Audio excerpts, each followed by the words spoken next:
March 2025, the crisp mountain air carried the scent of pine and melting snow through the quiet streets of Cedar Ridge, Colorado. A single unmarked sedan crunched to a stop on a gravel driveway outside a meticulously kept log cabin on the edge of town.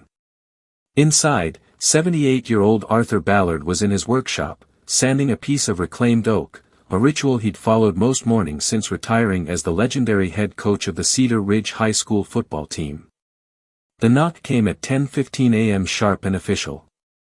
Coach Ballard, Colorado Bureau of Investigation. We have a warrant for your arrest in connection with the 1995 disappearance and murder of Maya Desai. The officers would later testify how the old man's hands stilled, a fine layer of sawdust settling on his knuckles. He placed the sandpaper down with deliberate care. His voice was raspy but calm when he finally turned to face them. I always knew this day would come. I just didn't know when. For 30 years, the man who had mentored generations of young men, who had been hoisted on the shoulders of state champions, who had preached about discipline and character, had harbored the most monstrous secret in the town's history. He had helped organize the search parties. He had spoken at the school assembly, his voice choked with emotion, urging students to pray for Maya's safe return. And he had never once spoken of what he'd buried deep within the Roosevelt National Forest on a cold autumn night in October 1995.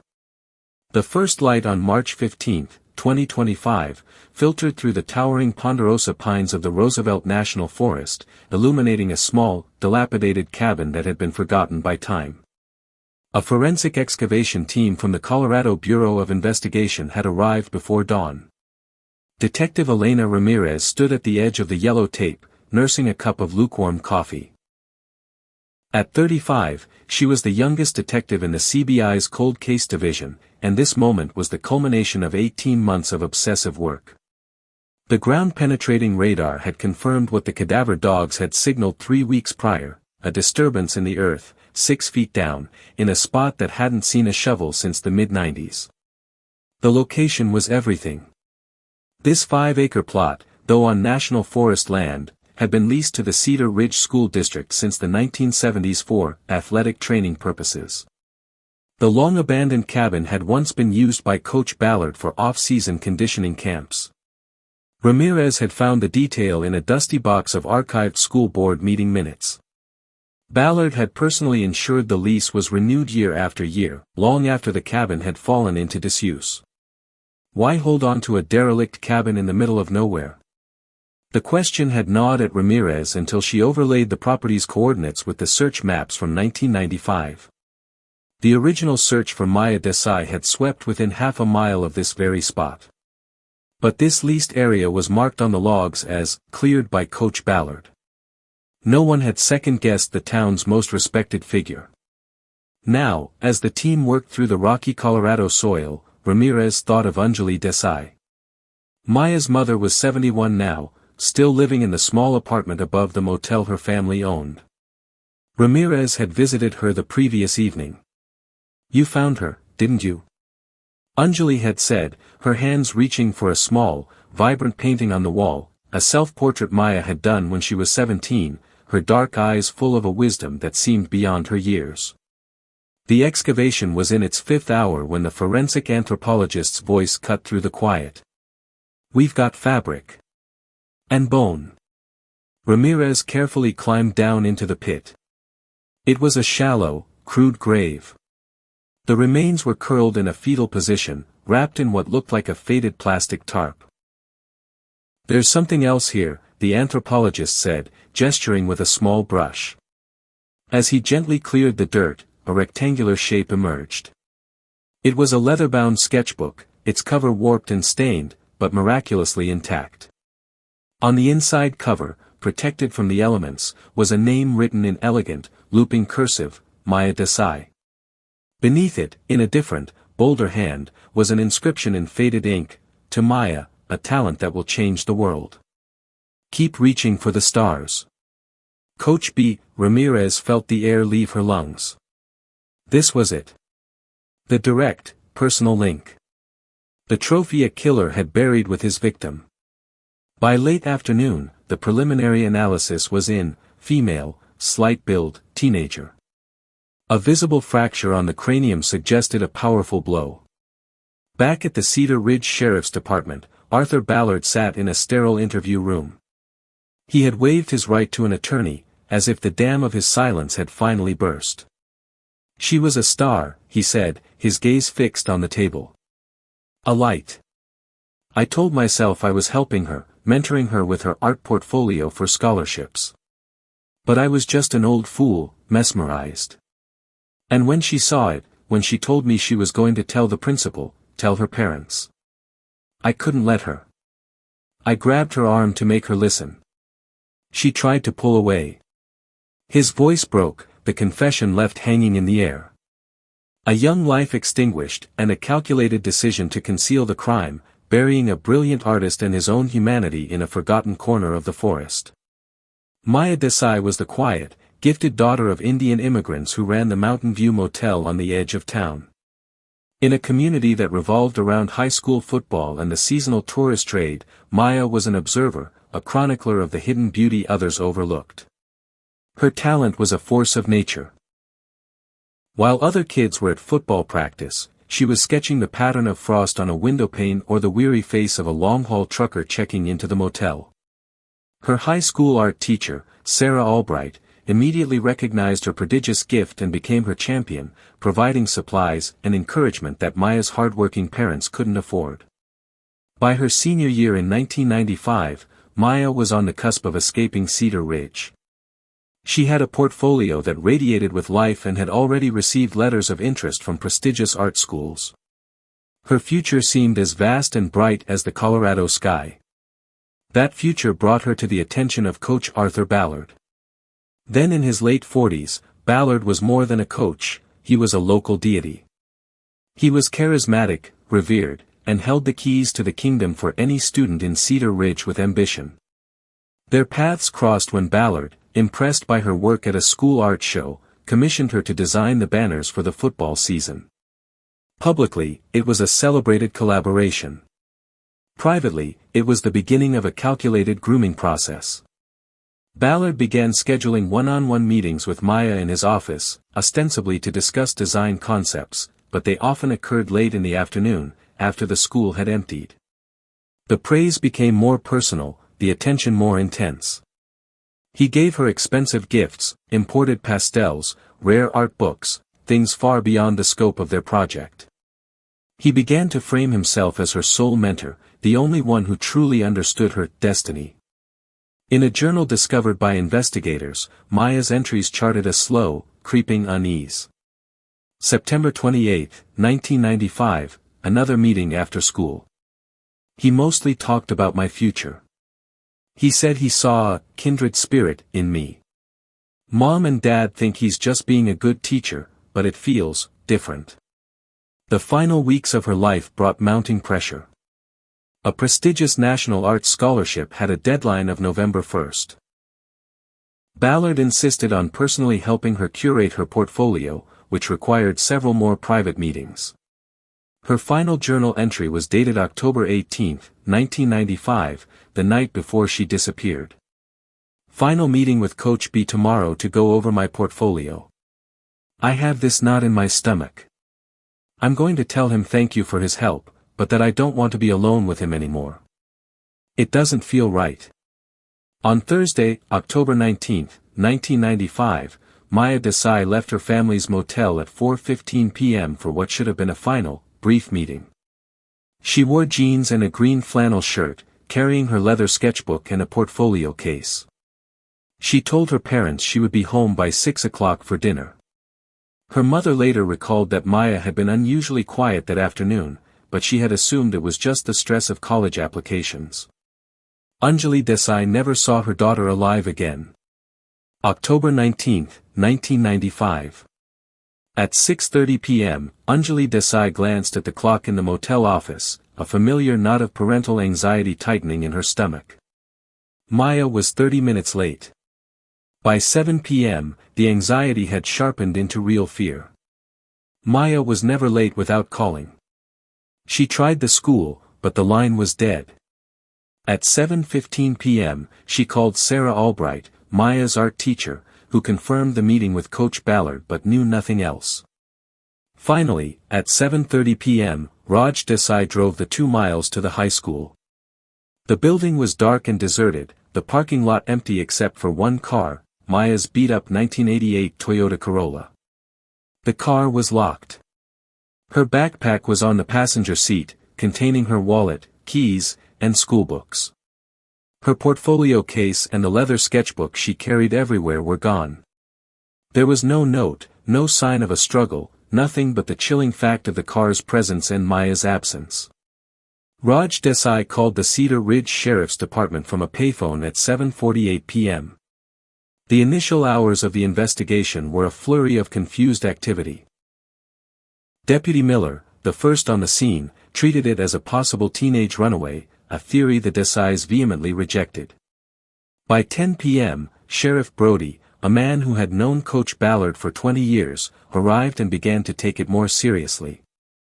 Coach Ballard was reached at home around 10:30 p.m. He drove to the school immediately, his face a mask of concern and disbelief. He told the sheriff that his meeting with Maya had ended around 5:15 p.m. She was excited about the scholarship, a little nervous, Ballard stated, his voice steady. I gave her some final pointers on her portfolio. She packed up her things and said she was heading straight home. She seemed perfectly fine when she left my office. He was the last known person to see her. When Sheriff Brody asked if he noticed anything unusual, Ballard shook his head. Nothing at all. She was a great kid. A real talent. The coach's word was gospel in Cedar Ridge. His statement was taken at face value, his office was never searched. The possibility that Arthur Ballard, the man who molded the town's sons into heroes, could be involved was simply not entertained. He was a witness, not a suspect. By morning, a full-scale search was underway. Hundreds of volunteers, organized in part by Ballard himself, fanned out across the forests and canyons surrounding Cedar Ridge. They combed the trails of Roosevelt National Forest, their calls echoing through the pines. Bloodhounds tracked Maya's scent from the school's side door to the edge of the parking lot, where it vanished abruptly, suggesting she had gotten into a vehicle. But whose? For days, the search consumed the town. Flyers with Maya's shy smile were stapled to every telephone pole and storefront window. The Desais sat in their small apartment, the phone ringing constantly with false hope and painful speculation, as they answered the same questions from deputies over and over. Did she have a secret boyfriend? Was she involved in drugs? Was she unhappy at home? The questions felt like accusations, rubbing salt in the raw wound of their fear. The investigation quickly hit a wall. Lacking any physical evidence or credible witnesses, detectives chased down flimsy leads that led nowhere. A reported sighting of Maya at a bus station in Denver turned out to be a case of mistaken identity. An anonymous tip about a grudge from a classmate was investigated and dismissed. By the 1-month anniversary of her disappearance, the search parties had stopped, the media attention had faded, and the case was reclassified as a suspected abduction, though there was no ransom demand and no evidence of a crime. For Sheriff Brody's department, the case of the missing artist's daughter became a source of quiet frustration, a file that gathered dust on a shelf, a ghost that haunted the town's illusion of safety. For the Desai family, the silence that followed was a living torture. That not knowing became a constant, suffocating presence. Every car that slowed down on the highway, every late-night phone call, brought a fresh spike of irrational hope followed by crushing despair. Raj became withdrawn and silent, his face etched with a permanent grief. He continued to run the motel, a hollowed-out man performing the motions of life. Anjali, however, refused to let Maya be forgotten. She became a relentless advocate for her daughter, a quiet but unyielding force. She spent their meager savings on a private investigator who found nothing. She wrote letters to the governor, to the State Bureau of Investigation, to any official who would listen, pleading with them not to give up. The guest room in their apartment became a case file of its own, the walls covered with maps, timelines, and every newspaper clipping about the case. It was a room of sorrow, a testament to a mother's refusal to surrender. Meanwhile, Arthur Ballard's life continued its ascent. The season after Maya disappeared, he led the Cedar Ridge Panthers to another state championship. He was hailed as a leader who had held the community together through a dark time. He spoke often of Maya, his voice filled with a carefully practiced sadness, calling her a fallen star of their community. This performance of grief was his greatest defense. Who would suspect the man who wept openly at the one-year memorial service he helped organize? He remained the head coach for another 13 years, molding generations of young men. He was a fixture at Rotary Club meetings, served on the board of the local bank, and was a celebrated Grand Marshal in the Founders' Day Parade. He and his wife, Carol, were seen as a pillar of the community, a perfect couple who had dedicated their lives to the town and its children.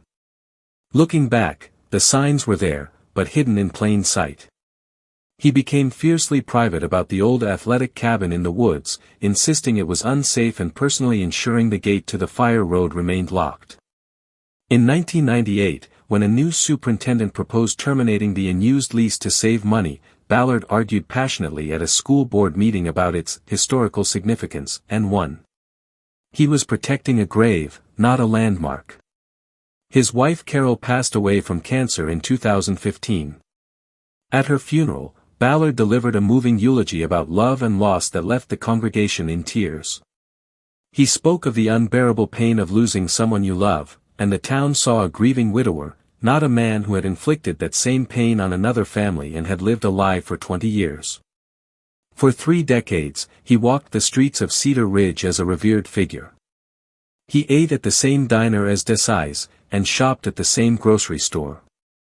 He would nod politely to Anjali, a flicker of what she mistook for pity in his eyes. He watched her grow old, her shoulders stooped with the weight of a grief he had authored. The cruelty of this deception was absolute. He had not only killed her daughter. He had forced her to live in a world where her daughter's killer was celebrated as a hero, where the man who had shattered her life greeted her on the street with a quiet, hello. The memorial service for Maya, held in the high school gymnasium in October 1996, a year after she vanished, was the masterpiece of his deceit. He stood at the podium and spoke of Maya's incredible talent and gentle spirit. He looked directly at Raj and Anjali, seated in the front row, and spoke of faith in the face of the unknown. And then he led the entire town in a moment of silence, a silence he had created, a silence filled with a secret only he possessed. It was a chilling, flawless performance, one he would sustain for 30 years, burying his crime not only under 6 feet of earth, but under a lifetime of carefully constructed lies. The break in the case came not from a sudden confession or a stumbled-upon clue, but from a budget allocation.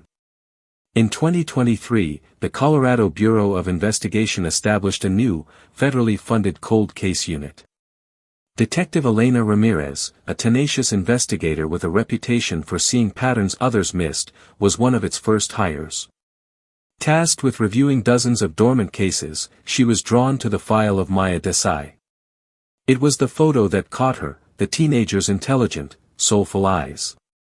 It was a photo of a girl with a story to tell, and Ramirez felt a professional and personal duty to finally listen.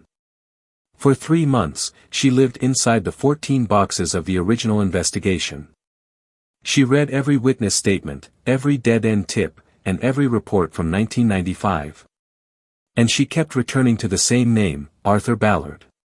It wasn't a single piece of evidence that raised suspicion, but a subtle pattern of influence and control. Ballard was the last person to see Maya. He had organized the search, shaping the narrative from the very beginning. His alibi was provided by his wife and rested solely on his own word.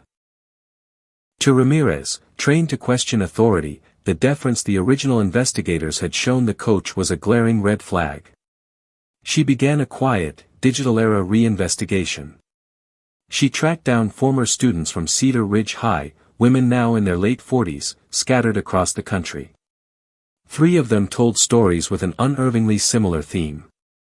They spoke of Coach Ballard singling them out for mentorship, of private meetings in his office, of gifts and intense personal conversations that crossed the line from encouraging to uncomfortable. None had experienced violence, but all described a calculated grooming that made them feel uneasy, a behavior they had dismissed at the time as a powerful man simply taking an interest in them. The pattern was clear: Ballard had a history of fixating on talented, often vulnerable, young women. The real breakthrough came from the town archives. While digging through the school district's financial records from the 90s, Ramirez found the lease agreement for the dilapidated, athletic cabin in the Roosevelt National Forest. And she found the minutes from the 1998 school board meeting where Coach Ballard had personally and passionately argued to keep the lease on a property that hadn't been used in years. Cross-referencing the location with the original search maps, she saw that the area had been marked as cleared by Ballard himself. It was a private kingdom where he was the only authority. In February 2025, armed with this mountain of circumstantial evidence, Ramirez secured a warrant to search the property. The cadaver dogs hit on a spot 200 yards from the cabin within an hour. The ground-penetrating radar confirmed a 6-foot anomaly. The grave had been found. The interrogation of Arthur Ballard began the morning after his arrest. For the first hour, he was the man everyone in Cedar Ridge knew: calm, composed, dignified even in a jail jumpsuit. He denied everything, sticking to the same story he had told in 1995. Ramirez didn't challenge him. Instead, she laid a single photograph on the metal table between them. It was a photo of the leather sketchbook, open to the inside cover with its dual inscriptions. Ballard stared at the image. His composure finally fractured. A tremor ran through his hands. The confession, when it came, was not a torrent, but a slow, painful trickle, as if he were pulling the words from a place that had been sealed for 30 years. "I just wanted to help her," he began, his voice raspy. "She was brilliant. I saw it. No one else saw it like I did." He recounted the events of October 19, 1995. In his office, he had made one last, desperate plea for her to accept him as her exclusive mentor, telling her he was the only one who could guide her to greatness. He described the moment Maya stood up to him. "She wasn't a child anymore," he whispered. "She looked me in the eye and said she was uncomfortable, that she was going to finish her applications with Ms. Albright. She said she was going to tell her parents that my attention wasn't right." He said he panicked.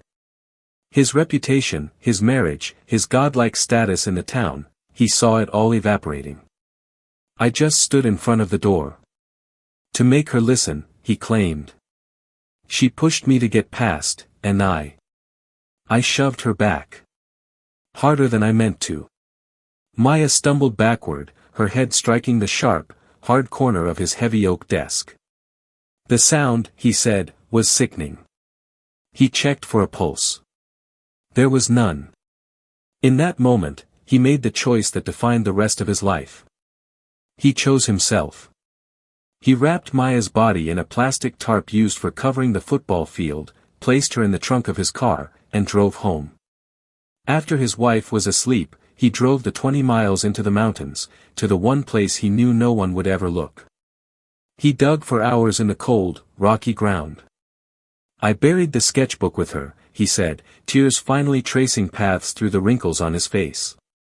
"I don't know why. Maybe because it was proof of what she was, what I had destroyed.